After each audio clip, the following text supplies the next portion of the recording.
Hi, welcome to Tuesday Trash Talk at 10. Even though live it's at 9 o'clock because I had a scheduling conflict, so I apologize. So, my name is Cheryl Baldwin, and I'm with the Connecticut Department of Energy and Environmental Protection, as well as I run the What's In, What's Out program for the Recycle CT Foundation. Each week I talk about a different topic related to trash.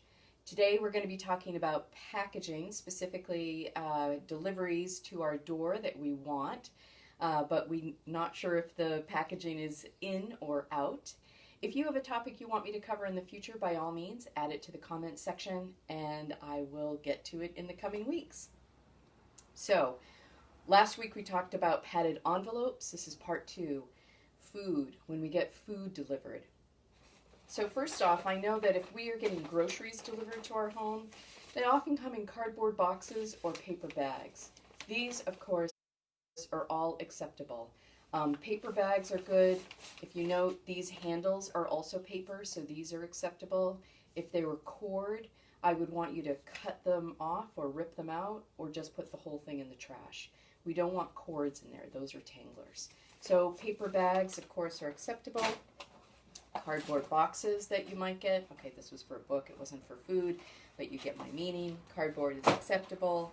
And then the challenge that we have is meal delivery services. Now, a lot of people are getting groceries, again, bags and boxes.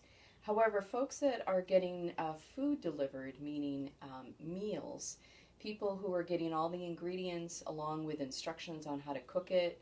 It might be because you are learning how to cook, or maybe you're trying to be a more confident person that cooks recipes in your kitchen, or maybe you're trying to be healthy. A lot of reasons why you do meal delivery service. However, the challenge is the packaging, especially since sometimes the meal delivery services are trying to be as eco-friendly as possible, but they may not completely cut it or provide misleading information. So I'm going to talk to you about all the different materials. So first, we have this, most of it is about the insulation.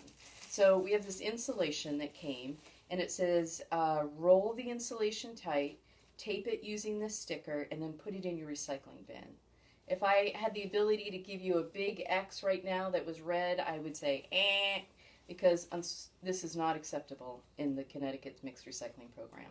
This is not acceptable in single stream. Sadly, it's not a bottle, it's not a can, it's not a container, and it's not paper. While it is pretty cool stuff, I would encourage you to reuse it or send it back to the company. Maybe they can reuse it. But in its current form, this is not good. And again, it doesn't matter if it has the arrows and the number. We've talked about this before. This is not an indicator or a guide to tell us if it's in or out. It does not tell us if it's acceptable in the program. It just tells us what type of plastic it is. And while it's great that they've given us that direction, they've been giving us misinformation by saying it's acceptable in all recycling bins. More insulation. This is paper. This is fiber. Of course it's in. No, it's not in. It's very sad. This is called Climacell. It's a temper pack. If you rip it open, it actually looks like styrofoam pellets, but it's not. It's a plant-based foam, which is pretty cool. And however, it's in between this weird type of material. It looks like a coated craft paper. And while it might, again, have some of our favorite labels, actually, it says how to recycle and that it's paper. However, it's not acceptable in Connecticut's Mixed Recycling Program. It's not acceptable in our single stream programs. This material is out. Again, can you reuse it? I'm not sure. Can you send it back to the company? By all means. So another type of insulation that we're seeing a lot of from different companies is different types of outside. This happens to have 2 pieces of craft paper, sort of like, paper bag material. And on the inside, it's actually newsprint. It's pretty groovy. However, it's not acceptable. We have shared these with all of our MRF operators, and they don't want it. So that's out. Then we have another type of insulation. It also is paper and different fiber, making a foam product. Again, it's pretty cool, but it's not acceptable in the program, because what's going to happen is when it gets into the program, it's going to lift apart and get pulled apart and get wet and matted, and it's just going to be a mess. It's going to be worse than shredded paper. So it is not acceptable in the program. So think about this kind of insulation when I show you another container. So this also is craft paper on the outside, and you could rip it and then put the craft paper in, but the insulation would have to be tossed.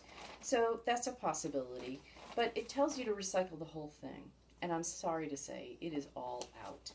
But it is an insulation material, and you have the ability to reuse it if you want, or send it back to the company.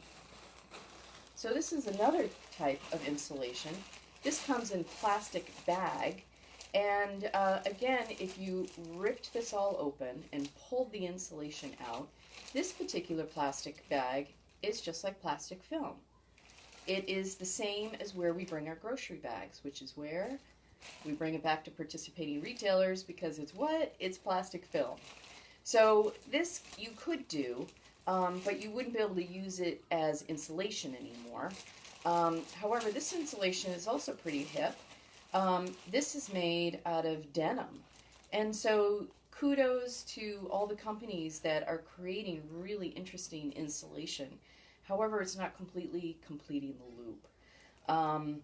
Again, if you're an artist, you might do fun things with this. I immediately want to make some interesting groovy paper with this, but it is not acceptable in our recycling bins. It is not acceptable in the mixed recycling or the single stream. So you can reuse it, or you can, in this case, do the plastic outer lining and then get rid of the insulation part, or you could send it back to the company. A few more items. I've been getting a lot of pillows as well, and of course, you all know that this is plastic film as well. I would pop them ahead of time, and this can go with all of your plastic bags and return to participating retailers. A few more things I want to share. If your recycling bins are filling up, it might be because you're not flattening your cardboard. Some of you may be flattening your cardboard and know all about this. Maybe new to some people. So I'm going to show you how to flatten cardboard. So we have the outside, right, where you open it up, and then on the other side you have tape that follows the seam of the opening.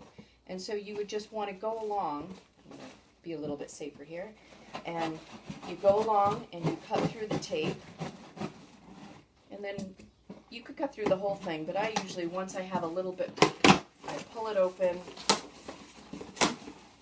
and then what you can do is open the whole thing, and it just naturally wants to collapse.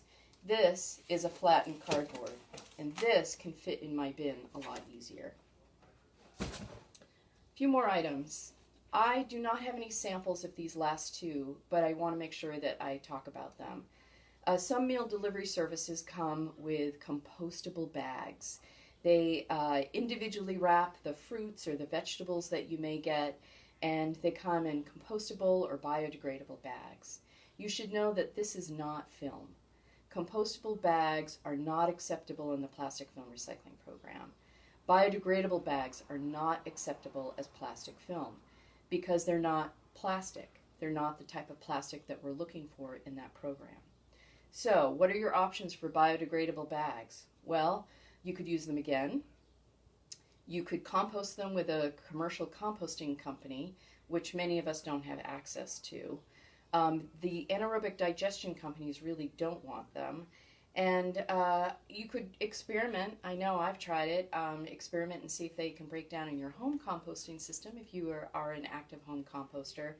Otherwise, they should go in the trash. Other ice packs.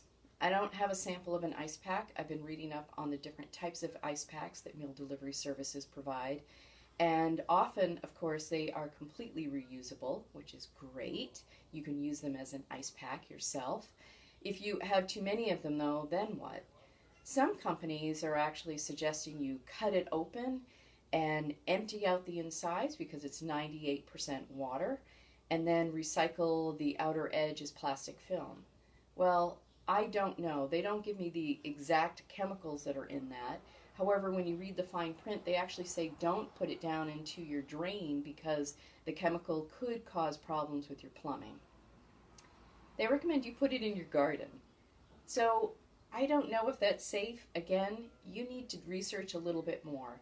But if they tell me not to put it down the drain because it could ruin my plumbing, I don't think I'd be putting it in my garden. So I can't give you more specifics than that, but I do encourage you to read carefully. Reuse is a great option, and sending it back to the company is also a way of saying, I love your service, but I don't know what to do with this material. So I thank you very much for joining me today. I look forward to seeing you all next week. Thank you.